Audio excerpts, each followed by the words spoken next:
guys, here's the package. Here's the unboxing. Or I guess the unpackaging.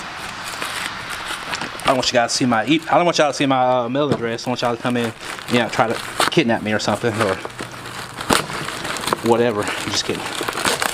So, there we go. I'm excited for this thing, I'll tell you that. Pretty cool. So we're gonna, I want to first figure out what color I want to do, and then we're going to do a few Senkos real quick. Let you guys see that process. All right, you guys. This next part, I'm gonna show you guys how I do my baits from start to finish. All right. Take my worm mold, set it aside. Got my crawl mold, set it aside. So,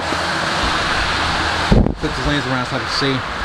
All right. So start to finish, this is how I do everything. So I'm gonna first take my my worm plastic. Anyway, get started, and I could go into half cup increments. All right, that's how I've done everything else. Pour it in there, and this one container should be just above half a cup. Put that in there. All right, comes out to right under 3/4. So I now know that one of these is 3/4 of a cup, which I made a lot of plastic from it so far. So that's my feather swim bait. And I'm also gonna mix in the rest of this worm plastic. All right. Anytime, no matter what brand you're using your plastic sauce, you always want to give them a good stir, or in this case, a good shake. And that's to mix up all of the stuff that's in it, the chemicals, and get it all where you want it to be. Like I said, this is basically liquid PVC. You want everything to be pretty well blended. That should bring us almost to 1 cup. Just under 1 cup, but we should be good. It's pretty cold out here, so. Whew. All right, now take my liquid plastic, and I want to, let's see what color I want to do. I'm probably going to do a green pumpkin. So dig around back here, find my green pumpkin, and well, first things first, we have our plastic right under 1 cup, and it should make a pretty decent amount of Senko. So we're gonna go ahead and throw this in the microwave. You saw when it went in, it was white. So I said for a minute and a half, we'll let it heat up, and then you'll see it'll start to get clearer and clearer, and it starts to actually set up. While the plastic's in the microwave, I like to go ahead and set up my baits, or my molds. Brand new mold, brand new for me at least. So I like to throw on a clamp. Like I say, keep that nice and tight. Just clamp it down. I'm gonna go ahead and do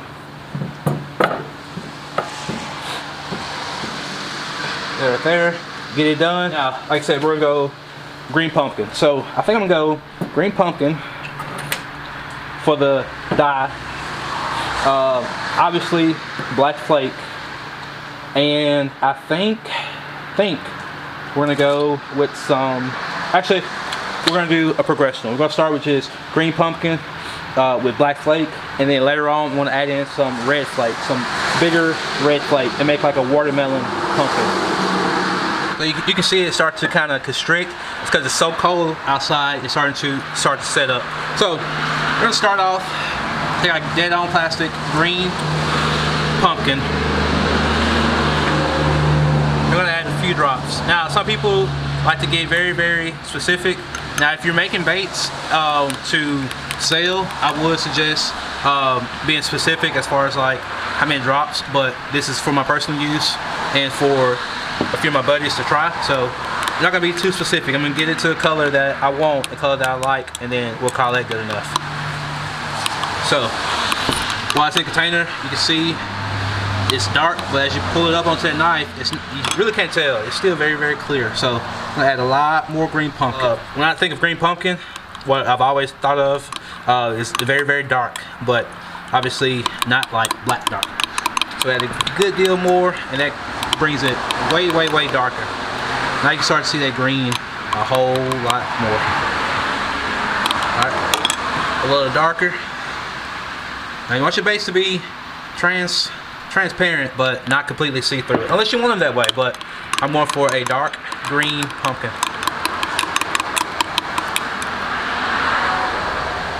All right, you see that's very, very green right there. Pretty close to where I want. So Now I'm going to go black flake. I'm going heavy black flake. Could take a measuring cup, measure it all out, like I said, but not too worried about that. Let's make sort of a green pumpkin seed. Yeah, there we go. See those black flakes in there.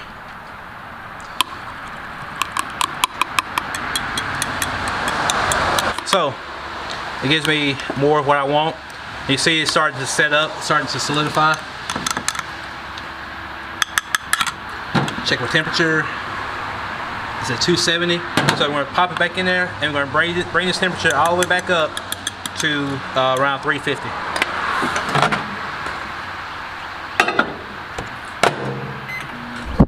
Once you've already brought it up to 350, you now want to be careful about your heating times. You only want to do 30-second increments until you reach the temperature, because now is when it's going to burn. If you burn it, it's going to be right about now. And go ahead and start sucking that plastic into that tube.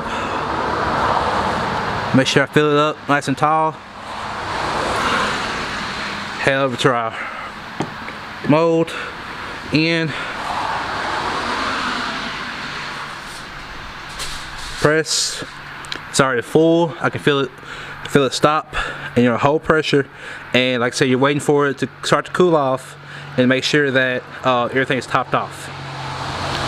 Get for another good 10 seconds. Hold it, and when you bring it off, you want to make sure that's topped off. That plastic is going to continue to cool off, and it's going to suck down up in there. So I like to give it a little run over, just like that. And you want to watch it. As it cools, it's going to suck down. You want to make sure you get to where it doesn't suck down and suck in air into your baits. The excess, pour it back in, just like that. And that's already cool to the touch. I'll tell you that right now. See? That's already set up.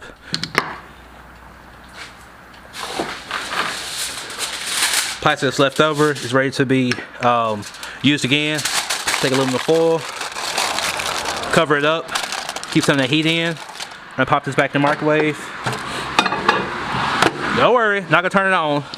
I'm just putting it in the microwave to keep it from being exposed to the cold. So while this is setting up, you see it start to sink in. That's why you put the extra plastic on top. So when it sucks in, it's sucking in plastic and not sucking in air. So all the little bits of plastic that's left on top of the table, that's on a knife, just roll that off. All that good stuff. I like to pull all this stuff off and set it aside. Put it on top of the microwave right there.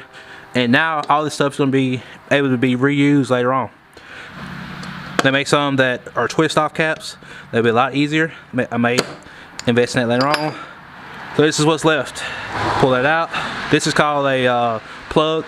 And that plug, that's a good deal of plastic. You can reuse this. We will reuse this later on. Throw it in our scrap pile, and at the end, all our scraps will be put together and made into another round of baits. You guys, about to go ahead and pull out my first run of Senkos. If this is a big failure, then oh well. This is a learning process for me. I want to have you guys tuned in as I start to perfect my craft of bait making, and let you guys kind of follow along and see how it goes. So let's go ahead and big reveal. Drum roll, please.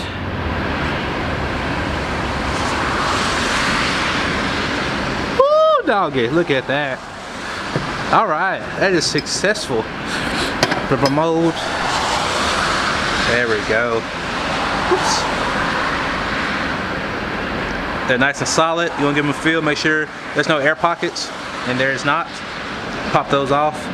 You can take scissors or a knife and cut those off, but I just peel them off by hand. Like I said, I'm not making these for anybody but myself to use.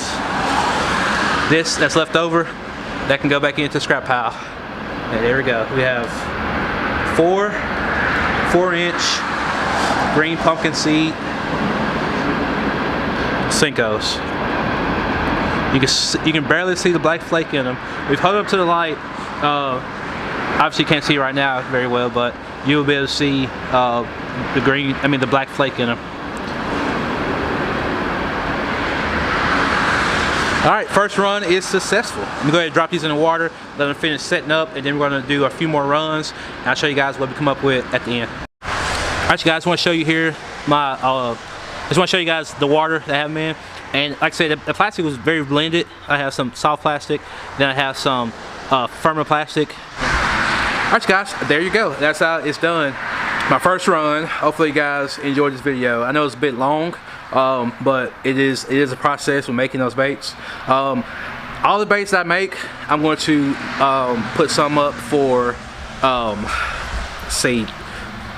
for sale, kinda. Not really for sale, but if you guys want to pick up any of these baits that you see, if I have some available, you guys can drop a comment below and let me know. I will give you guys my email address that you guys can email me on my YouTube account. And if you guys see anything that you want, say, hey, send me some of those, you know, green pumpkin and black flake Senkos, and you pay for shipping, and you know, I'll ship them to you. It'll be basically free. You just pay for shipping. All right, and it's going to help me just get more and more better at making these. Like I said, pick up more molds. I'm gonna get some swim baits. I'm gonna do some worms, a ribbon tail worm, and some more different kind of crawls. So if you guys enjoyed the video, please give me a thumbs up. This is my I'm just now jumping into this hobby, and it's gonna be fun. I enjoy it already. It's art.